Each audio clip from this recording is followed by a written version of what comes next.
नमस्कार, आप देख रहे हैं the news now. Jammu and Kashmir administration लगातार कोशिश कर रही है कि कोविड-19 के कहर से बचा जा सके, उसके खिलाफ जो हम लड़ाई लड़ रहे हैं उसमें एक बड़ी जीत हासिल कर सके। अलग अलग इंतजामात किए हैं। मसलन के तौर पर हेल्थ वर्कर्स को किस तरह से सर्विसेज प्रोवाइड करनी है उनका ख्याल रखा जा रहा है। साथ ही साथ ये भी ध्यान दिया जा रहा है कि लॉकडाउन का हर कोई पालन करे, उसके लिए पुलिस की मदद ली जा रही है।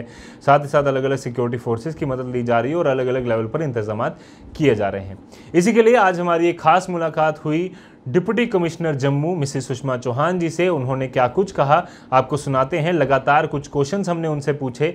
सबसे पहला सवाल यही था कि ऐसा क्या कदम जम्मू ने उठाया है जो अभी हमें उसके रिजल्ट्स भी देखना शुरू हो गए हैं। लगातार जम्मू ने एक बड़ी कामयाबी पाई है, रिकवरी काफ़ी तेज़ी से हुई है और पिछले 2 हफ्ते से ज़्यादा हो चुके हैं जब कोई भी बड़ा मामला, कोई भी नया मामला कोविड-19 पॉजिटिव में जम्मू डिस्ट्रिक्ट में खासकर नहीं दिखा है।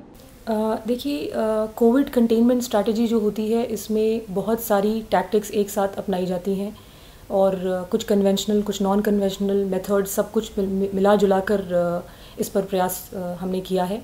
अगर हम शुरुआती दौर की बात करें, मार्च के महीने में जब पहला पॉजिटिव केस डिस्ट्रिक्ट में रिपोर्ट हुआ था तो तब सबसे पहले इमीडिएट कंसर्न और प्रायोरिटी ये थी कि कैसे रेस्ट्रिक्शंस इम्पोज की जाए उन सभी जगहों में जहाँ पर ज़्यादा number of people can come together. तो हमने वहाँ से शुरू किया। हमने restaurants, gym, schools, colleges, anganwadi centres यहाँ से शुरुआत करते हुए धीरे धीरे फिर आगे बढ़ते हुए स्पा, सलून्स, इन सब को भी बंद कर दिया। और जो हमने इन प्रिवेंटिव मेजर्स से जो हमें एक शुरुआती गेन मिला, टाइम हमने बाई किया to trace all the high risk and low risk contacts of people जो शुरुआती दौर में पॉजिटिव आए थे।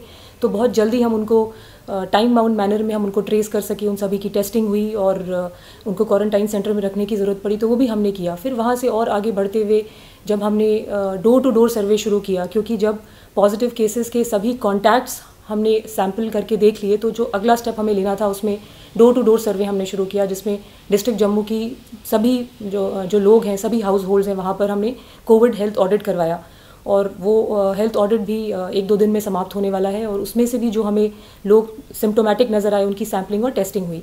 तो मैं यही कहना चाहती हूँ कि हमने सभी जो नोन वेज़ हैं, कन्वेंशनल, नॉन कन्वेंशनल वेज़, उन सभी का एक साथ इस्तेमाल करते हुए एक मल्टी प्रॉन्ग स्ट्रैटेजी बनाई और उसी के नतीजे स्वरूप मुझे लगता है कि that was highly helpful to us and we were able to kind of control the spread of Covid.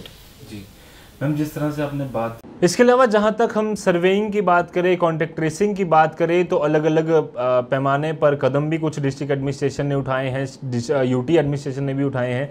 तो डिस्ट्रिक्ट में उसमें किस तरह से काम चल रहा है उस पर जवाब देते हुए मिसेस सुषमा चौहान ने क्या कहा, आप सुनिए। ये जो डोर टू डोर सर्वे है ये एक मोबाइल हेल्थ ऐप के द्वारा फील्ड सर्वे टीम्स से करवाया जा रहा है और इसमें तकरीबन 5000 लोग डिप्लॉयड हैं फील्ड में, जिसमें basic field survey team, doctors, ये सभी शामिल हैं। और एक 3 मेंबर टीम घर घर जा रही है और वहाँ जाकर स्वास्थ्य निधि नाम के मोबाइल ऐप के ज़रिए से उस घर के मेंबर्स के जितने भी लोग वहाँ पर करंटली रिजाइडिंग हैं, उस घर में जितने लोग उस वक्त मौजूद हैं, उन सभी के health parameters, pre defined 7 parameters पे उनके सिम्टम्स वहाँ नोट हो रहे हैं, जैसे कि बुखार, खांसी, ज़ुकाम, डायरिया, वो सारे सिम्टम्स, जिससे ये तय करने में मदद मिलती है कि क्या ये कोविड सस्पेक्ट हो सकते हैं।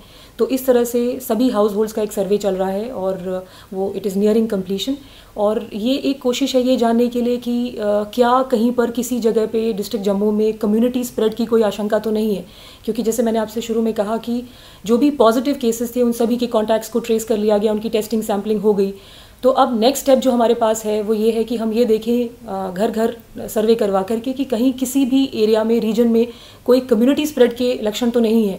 इसके अलावा रैंडम सैम्पलिंग भी चल रही है फ्रॉम हाई रिस्क एरियाज़, जैसे कि सब्जी मंडी, वेयर हाउसेज, ट्रक ड्राइवर्स जो फ्रीक्वेंटली एसेंशियल सर्विसेज ला रहे हैं, ले जा रहे हैं। तो इन्हीं सब चीज़ों को एक साथ मिला जुला कर हम कोशिश कर रहे हैं कि जो कोविड का स्प्रेड है उसको किस तरह से इफ़ेक्टिव तरीके से डिस्ट्रिक्ट में हम थाम सकें। जी, तो अगले सवाल में हमने उनसे ये बातचीत करने की कोशिश की कि अगर लगातार रिलैक्सेशन दी जा रही हैं, अलग अलग दुकानें खोली जा रही हैं, तो अब किस पैरामीटर पर वो डिसाइड किया जाता है कि कौन सी दुकान खोलनी है, कौन सी नहीं खोलनी है, और क्या क्या इंतजामात उसके लिए किए जा रहे हैं? बिल्कुल, जैसा आपने कहा कि एक बैलेंस है जिसको स्ट्राइक करना है कि वो सारी चीज़ें चलती रहें, एसेंशियल सप्लाईज चलती रहें, और साथ साथ जो ओवरऑल कोविड कंटेनमेंट स्ट्रैटेजी बनी हुई है वो भी, उस पर भी कोई असर ना पड़े। तो उसी को देखते हुए जिस तरह से grocery shops, medical shops, medicine shops और इस तरह की एसेंशियल सर्विसेज को अलाउ किया गया है, उसी कैटेगरी में आगे बढ़ते हुए school books, text books, stationery shops, इनको भी इंक्लूड किया गया है। और जो मैजिस्ट्रेट्स हैं, पुलिस ऑफिसर्स हैं और सारे स्टेक होल्डर्स हैं, उनके साथ मीटिंग करके ये एक रूपरेखा बनाई गई है कि किस तरह से ये दुकानें भी खुलें और फिजिकल डिस्टेंसिंग के नॉर्म्स भी वायलेट ना हो। जी मैम, एक लास्ट क्वेश्चन। तो जिस तरह से आप सब जानते हैं कि MHA यानी कि मिनिस्ट्री ऑफ होम अफेयर्स द्वारा कल ही एक ऑर्डर जारी हुआ है जिसमें उन्होंने साफ तौर पर कहा कि जितने भी स्टैंडर्ड पैसेंजर्स, वर्कर्स, लेबरर्स, जो पेशेंट्स हैं या फिर कोई भी जो स्टूडेंट अगर बाहर किसी एक स्टेट से दूसरी स्टेट गया हुआ है तो उनकी रिस्पेक्टिव स्टेट्स उनको वापस लाने के इंतजामात करें। बिल्कुल, जो कल शाम का MHA का ऑर्डर है उसके बाद सभी स्टेट्स और UTs को यही हिदायत है कि